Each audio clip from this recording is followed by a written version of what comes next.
എല്ലാവരും ഇങ്ങോട്ട് നോക്കിൻ. ഡോക്ടർ ജയപ്രസാദ്, ഇപ്പൊ കുറ്റമറ്റ രീതിയിൽ ഈ പരീക്ഷ നടത്താനുള്ള സംവിധാനം ഇവിടെയുണ്ട്, നിയമം ഇവിടെയുണ്ട്. ഇനി കുറ്റമറ്റ രീതിയിലല്ല പരീക്ഷ നടത്തുന്നത് എങ്കിൽ അതിനെ നേരിടാൻ 2024 മുൻപ് നീറ്റ് ലീക്ക് ഉണ്ടായ സമയത്ത് 10 വർഷം തടവും 1 കോടി രൂപ പിഴയും ഏർപ്പെടുത്തുന്ന നിയമവും ഇവിടെയുണ്ട്. അപ്പോൾ ഇവിടെ നിയമമില്ലാത്തതല്ല, നടപ്പിലാക്കാൻ ഇച്ഛാശക്തി ഇല്ലാത്ത ഉള്ള ഒരു സർക്കാർ ഇല്ലാത്തതായിരുന്നു ഇവിടുത്തെ പ്രശ്നം. അയ്യോ അങ്ങനെ പറഞ്ഞൂടാ ചോദിച്ചാലോ, രാഹുൽ ഗാന്ധി 10-20 ദിവസം എവിടെയായിരുന്നു എന്നത് പാർലമെന്റ് ഇല്ലാത്ത സമയമാണല്ലോ. പാർലമെന്റ് കൂടിയ 4-5 ദിവസം ഉണ്ടായിരുന്നല്ലോ സാർ. പ്രധാനമന്ത്രി എവിടെയായിരുന്നു? പ്രധാനമന്ത്രി പാർലമെന്റ് കൂടുന്ന തിങ്കളാഴ്ച ദിവസം അദ്ദേഹം പത്രക്കാരോട് സംവദിച്ചു. അതിനുശേഷം പ്രസിനെ അഡ്രസ് ചെയ്തതിന് ശേഷമാണ് പാർലമെന്റിൽ പോകുന്നത്. പാർലമെന്റിലെ ഒരു തരത്തിലും പാർലമെന്റിലെ നടപടികൾ മുന്നോട്ട് പോകാൻ പ്രതിപക്ഷം അഭിസംബോധന ചെയ്തു. യുവാക്കൾക്ക് സ്വപ്നങ്ങൾ ഉണ്ട് എന്ന് പറഞ്ഞു. പ്രതിപക്ഷം ഈ സമരമുഖം മുഴുവൻ ഉയർത്തിയ പാർലമെന്റിൽ അദ്ദേഹം അതിന് മറുപടി പറയാനെത്തിയോ? 4 ദിവസം എത്തിയോ? രാഹുൽ ഗാന്ധി പാർലമെന്റ് നടപടികൾ നടന്നില്ലല്ലോ. പാർലമെന്റ് നടപടികൾ ചർച്ച ചെയ്യാൻ നിങ്ങൾ അനുവദിച്ചിരുന്നോ? പാർലമെന്റ് നടപടികൾ അല്ല, ഞാൻ രാഹുൽ ഗാന്ധിയെ പറയാൻ കാരണം നമ്മൾ സർക്കാരിനെതിരായിട്ടാണല്ലോ നമ്മളിപ്പോൾ സംസാരിക്കുന്നത്. സർക്കാരിനുണ്ടായ വീഴ്ച ചൂണ്ടിക്കാണിക്കേണ്ടത് മുഖ്യ പ്രതിപക്ഷമാണ്. അപ്പൊ ഇതുപോലുള്ളൊരു വിഷയം വരുന്ന സമയത്ത് നമ്മുടെ രാജ്യത്ത് പോലും അദ്ദേഹം ഉണ്ടായിരുന്നില്ല എന്നുള്ളതാണ്. ഇതിന് നേതൃത്വം നൽകേണ്ടത് ഒരുപക്ഷെ നിരാഹാര സമരം നടത്തേണ്ടത് അദ്ദേഹമായിരുന്നു, അല്ലെങ്കിൽ അദ്ദേഹത്തിന്റെ പാർട്ടിയായിരുന്നു. രണ്ടാമത്, കേന്ദ്ര സർക്കാരിനെ പോലെ തന്നെ നിഷേധാത്മകമായ സമീപനമാണ്. അതായത് പ്രതിപക്ഷം സമരം ചെയ്യാത്തത് എന്താ എന്ന് ചോദിക്കുമ്പോൾ സമരമേ ചെയ്യേണ്ടാത്ത തരത്തിൽ അനീതിക്കെതിരെ ആദ്യ നിലപാടും നടപടിയും എടുക്കേണ്ടത് പ്രധാനമന്ത്രി നരേന്ദ്രമോദി ആയിരുന്നു. അദ്ദേഹം ധർമ്മേന്ദ്ര പ്രധാനെ വിളിച്ച് എന്താണ് നിങ്ങളുടെ വകുപ്പിൽ നടക്കുന്നത്, നിങ്ങൾ റിസൈൻ ചെയ്യൂ, ഉത്തരവാദിത്തം ഏറ്റെടുത്ത് എന്ന് പറയേണ്ട ആരായിരുന്നു. അത് പറയാത്തടത്താണ് സമരം ഉണ്ടായത്. ഒന്ന്.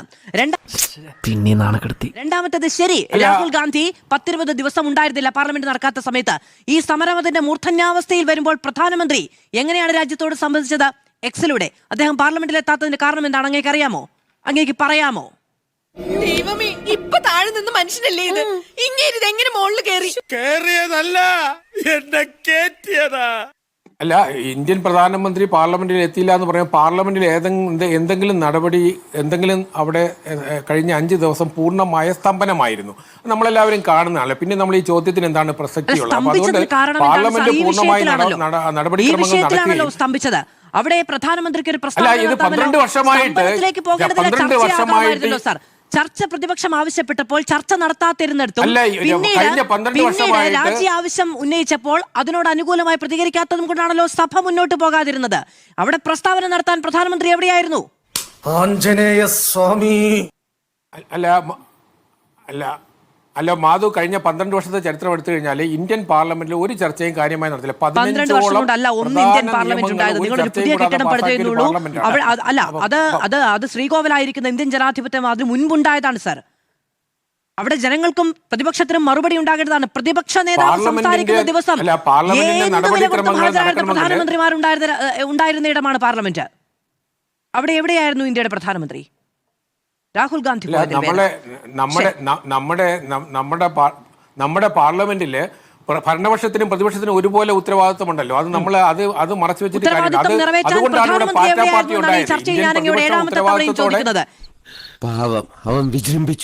എവിടെയായിരുന്നു പ്രധാനമന്ത്രി? പാർലമെന്റിന് തടസ്സമുണ്ടായില്ലല്ലോ അദ്ദേഹം വരാതിരുന്നതിന് പേരിൽ. അദ്ദേഹം പാർലമെന്റ് പൂർത്തിയാകുന്നത് എന്തുകൊണ്ടില്ല? അല്ല, ഈ സമരം ഒത്തുതീർപ്പായത് തന്നെ പ്രധാനമന്ത്രിയുടെ കഴിവല്ലേ? നമ്മൾ ഈ ആവേശം കൊണ്ട് ഓരോന്ന് വിളിച്ചു പറഞ്ഞ് തടിയേടാക്കണ്ട, പണിയെടുക്കാതെ ജീവിക്കാൻ നോക്ക്. ഈ സമരത്തെ നിഷേധാത്മകമായ സമീപനത്തിലൂടെ പോകാതെ ഇവിടുത്തെ യുവാക്കൾ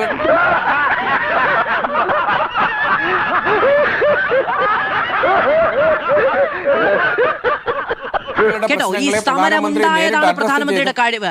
ഈ രാജ്യത്ത് പരീക്ഷ നടത്താൻ കൃത്യമായ രീതിയും പരീക്ഷാ മാൽപ്രാക്ടീസ് അത് നേരിടാൻ നിയമ നടപടിയും ഉണ്ടായിട്ടും ഈ പറയുന്ന 47 പേരെ ആരൊക്കെയാണെന്ന് അറിയില്ല കേട്ടോ. ഇന്ത്യയിൽ 47 പേര് സ്ഥിര ജോലിക്കാരായിട്ടില്ല. 47 പേരെ പുറത്താക്കിയവരിൽ 2024 ഈ പേപ്പർ ലീക്ക് നിയമം അവിടെ നിൽക്കട്ടെ, 24 പുറത്തിറക്കിയ 10 വർഷം തടവും 1 കോടി രൂപ പിഴയും ശിക്ഷിക്കുന്ന വകുപ്പിട്ട കേസെടുത്ത ആരെങ്കിലും കുറിച്ച് അങ്ങേക്ക് അറിയാമോ? 47 പേരുടെ വിവരങ്ങൾ അങ്ങേക്ക് അറിയാമോ? ഒന്നും അറിയില്ല. പുകമറിയാണ് പ്രധാനമന്ത്രിയുടെ കഴിവ്. ഒരു കാര്യം പറയാനൊന്ന് അനുവദിക്കണം. അതായത് ഈ പരീക്ഷ 22 ലക്ഷം കുട്ടികളെ ബാധിക്കുന്ന ഒരു വിഷയത്തിൽ ഗവൺമെന്റിന്റെ ആദ്യത്തെ കൺസേൺ എന്ന് പറയുന്നത് അത് ഒരു പുനർപരീക്ഷ നടത്തുക എന്നല്ല. അങ്ങനെ ജൂൺ 21-ാം തീയതി പുനഃപരീക്ഷ നടത്തുകയും കുറ്റമറ്റ രീതിയിൽ അതിന്റെ റിസൾട്ട് വരികയും അഡ്മിഷൻ പ്രോസസ്, അതായത് ജൂലൈ 16 റിസൾട്ട് വരികയും അഡ്മിഷൻ പ്രോസസ്സ് സ്റ്റാർട്ട് ചെയ്യുകയും ചെയ്തു. സമാന്തരമായിട്ട് കുറ്റവാളികളായിട്ടുള്ളവരെ അറസ്റ്റ് ചെയ്യുകയും നിയമത്തിന്റെ മുന്നിലേക്കും പോയി. 2024 പാസ്സായ നിയമത്തിൽ 3 മുതൽ 5 വർഷം വരെ തടവ് പറയുന്നുള്ളൂ. 1 ലക്ഷം മുതൽ 1 കോടി വരെയാണ് പിഴ പറയുന്നത്. അത് അത്രയും ഒരു ശക്തമായൊരു നിയമം എന്ന് പറയാൻ കഴിയില്ല. കുറച്ചുകൂടെ ശക്തമായൊരു നിയമം വരേണ്ടത്. കാരണം ഈ എക്സാമിനേഷനിൽ ചോദ്യപേപ്പർ ചേർന്നത് പൂർണ്ണ രൂപത്തിലെ ക്വസ്റ്റ്യൻ പേപ്പർ സെറ്റ് ചെയ്യുന്ന ആളുകൾ, അത് കഴിഞ്ഞ കുറേ വർഷങ്ങളായി സെറ്റ് ചെയ്തതിൽ പങ്കാളികളായ ആളുകൾ, അവർ സ്വകാര്യമായി ഈ നമ്മുടെ കോച്ചിങ് സെൻറ്റേഴ്സുമായിട്ട് ബന്ധപ്പെട്ടിട്ട് അതിൻ്റെ ഏതാണ്ട് 90% ക്വസ്റ്റ്യൻസ് ചോർത്തിയതാണ് ചില ഭാഗങ്ങൾ, അത് പൂർണ്ണ രൂപത്തിലല്ല. അപ്പോൾ ആ തരത്തിൽ കുറ്റവാളികളെ പൂർണ്ണമായും അറസ്റ്റ് ചെയ്ത് ഗവൺമെൻറ്റിൻ്റെ ഉത്തരവാദിത്വം എന്ന് പറഞ്ഞാൽ ഗവേണൻസ് എന്ന് പറയുന്നത് ഒരു പ്രശ്നമുണ്ടായപ്പോൾ ജനങ്ങൾക്ക് ഉണ്ടായ ബുദ്ധിമുട്ട് അംഗീകരിച്ചുകൊണ്ട് തന്നെ അതിനൊരു പ്രതിവിധി എന്നുള്ള തലത്തിൽ പുനഃപരീക്ഷ കുറ്റമറ്റ രീതിയിൽ നടത്തി എന്നുള്ളതാണ് നരേന്ദ്രമോദി സർക്കാരിനെ നമ്മൾ അഭിനന്ദിക്കേണ്ടത്. മന്ത്രി രാജിവെച്ചതോടെ നമ്മൾ ചർച്ച ചെയ്ത മോറൽ റെസ്പോൺസിബിലിറ്റി 2024 പേപ്പർ ലീക്ക് ഉണ്ടായി, 2025-ലും 2026-ലും പേപ്പർ ലീക്ക് ഉണ്ടാകാതിരിക്കുക എന്നതാണ് ഈ സർക്കാരിന്റെ പ്രഥമമായ കൺസേൺ എന്ന് വിചാരിക്കുന്ന ജനാധിപത്യ ബോധ്യമുള്ള മനുഷ്യനാണ് ഞാൻ. അല്ലാതെ ഈ പേപ്പർ ലീക്ക് 26-ൽ വീണ്ടും നടന്നിട്ട് അതിന് പുനഃപരീക്ഷ നടത്തുകയാണ് സർക്കാരിന്റെ പ്രഥമമായ പരിഗണന എന്ന് പറഞ്ഞാൽ ഒത്തുപോകാൻ ബുദ്ധിമുട്ടാണ് സാർ.